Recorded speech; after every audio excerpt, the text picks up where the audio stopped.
This is the Exam Room Podcast brought to you by the Physicians Committee. I am the weight loss champion, Chuck Carroll. Now, vegetarian school lunches. A lot of parents now starting to ask, can we get that done? It's important because we're seeing exploding rates of childhood obesity and diabetes.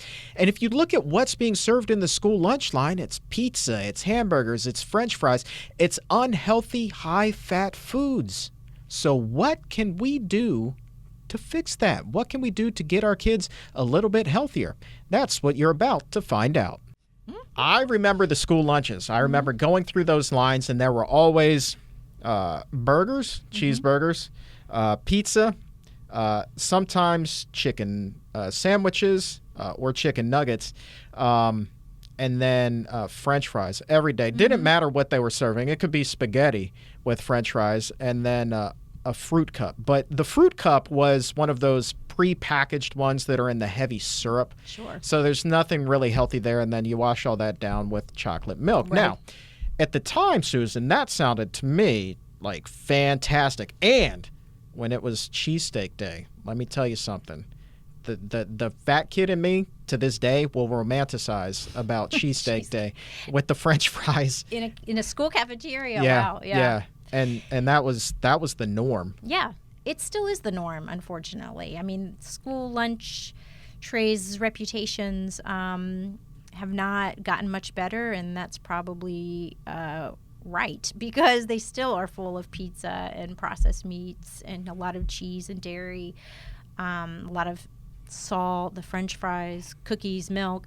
So that is pretty pathetic given how much farther we've come in terms of our knowledge about nutrition and disease and what we know about the statistics among children who are dealing with heart disease and high blood pressure, being overweight or obese. So to me, it's criminal what we serve kids. Now, there have been some new laws put into place to improve the school lunch, but it has been a battle to even get that done. Again, as obvious as it might seem to people like us that school lunches should be the pinnacle of health. Yeah. They are not. So there's a lot of pushback on even things like making the lunches have lower sodium or lower calorie counts, or more whole grains, more fresh fruits, more fresh vegetables. However, they are getting better by law, although it's slow. And even the laws that were put into place in the past 5-10 years have gotten a lot of waivers and a lot of extensions. And like, well, wait a minute, we can't meet these sodium restrictions in the next 5 years. We need more time. And the government, okay, you can have more time. So there's a lot of good stuff proposed and slow to get there, unfortunately. But people are aware that these changes need to happen. I went through when I was starting to put this podcast together, and I started looking at what are those standards that are currently in place. And I know that there's now pressure as well to try to roll some of this stuff back. You were just referencing sodium. But there are some positives on here. I want to focus on those so people don't think that this is a completely dire situation. The first thing that you need to know is that as of right now, already, without the law fully having to go into place, over 90% of the schools are already in compliance, which means they're stepping up and maybe they already see a problem and they're like, hey, we want to address this ourselves, which is fantastic. Right. And they have to be serving in presenting these options for more fruits and vegetables, which is great. Right. Speaking of which, let's look at that. The schools, and I'm quoting this now from the nutrition standards for school meals, schools must offer students fruits and vegetables with every lunch and increase their portion sizes. Vegetable choice at lunch must include weekly offerings of, this is impressive, legumes, dark greens, and red or orange vegetables. Every school breakfast now must offer students a full cup of fruits or vegetables, and students are required to take at least 1/2 cup serving of fruits and vegetables with every breakfast and lunch. That's not bad. It's not bad. I think it's a good first step. I think that, overall, because my job is to fight, so I do tend to point out the negatives. I would like to see, this requirement that the grains be majority whole grain. I would like to see that whole grain not exist underneath a pile of cheese and pepperoni. Sure.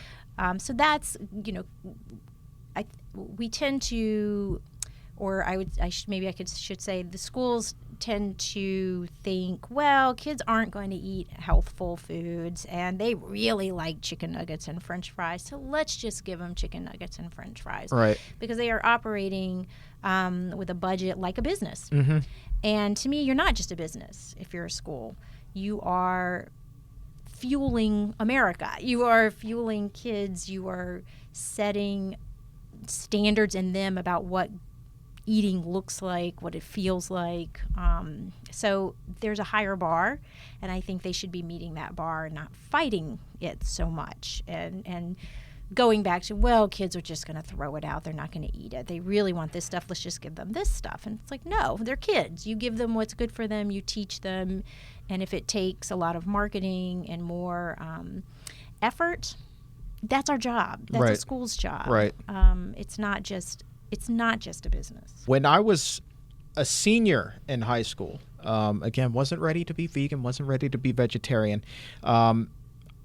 I will commend Fairfax County Public Schools here in Northern Virginia, right outside of Washington, D.C., for installing a salad bar in the lunchroom. That was surprisingly popular, Sure. And it grew in popularity over time. And I would assume that if that choice were available to more students, they too would gravitate toward those healthier options. I think that's right. I think a lot of kids, especially a lot of kids who bring their lunches because they just want more control over what they're eating, they like salad bars because talk about control. You're putting what you want on your plate. You're more likely to eat what you've picked out yourself and put on your plate. So salads themselves, of course, are typically full of plants and fiber. So you're getting lettuce and maybe a bean and other different vegetables. And so you're already making a much healthier option than what you might get in the lunch line normally. Mm-hmm. So yeah, if more schools could offer fresh salad bars, and some schools go above and beyond, right? They source local gardens to stock those salad bars, which must be amazing. Right. I've even heard of a school growing their own vegetables and then putting that in the lunch line. Can you imagine? Yeah. So how great is that? Right. So to have that kind of luxury, and again, that doesn't happen just in affluent neighborhoods. That happens a lot of in inner city schools. But to have the staff that are willing to put that kind of time and energy into focusing on kids learning about healthy eating, participating even in healthy eating, experiencing a seed coming to literally fruition and eating that, like that is an investment so worth making. Well, thank you for watching. If you liked what you just saw, be sure to subscribe to the YouTube channel, like this video, and leave us a comment below. Let us know what you thought. We would greatly appreciate it.